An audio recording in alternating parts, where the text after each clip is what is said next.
In today's video, I'm going to teach you how to zoom in on Google Docs. If you spend a lot of time working on documents, having the right zoom level can make a big difference in both comfort and productivity.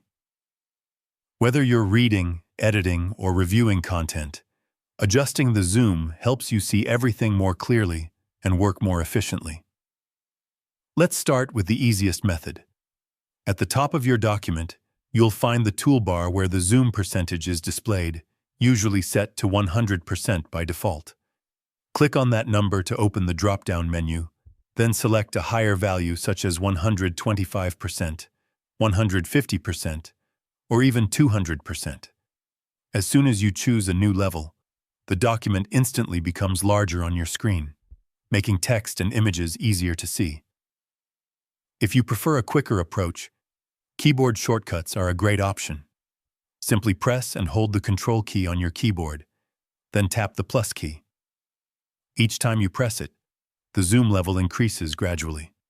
This method is especially helpful when you want to make quick adjustments without moving your mouse away from your work.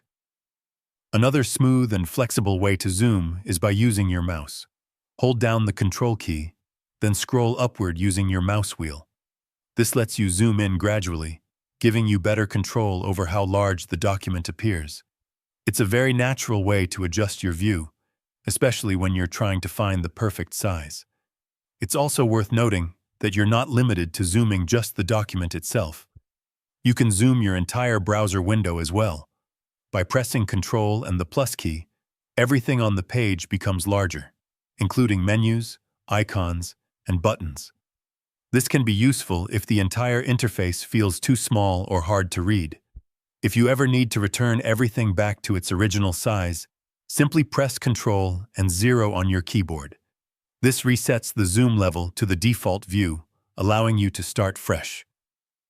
With these simple methods, you can easily control how your document appears and create a more comfortable editing experience.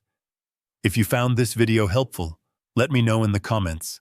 Give it a like, subscribe to the channel, and don't forget to hit the notification bell.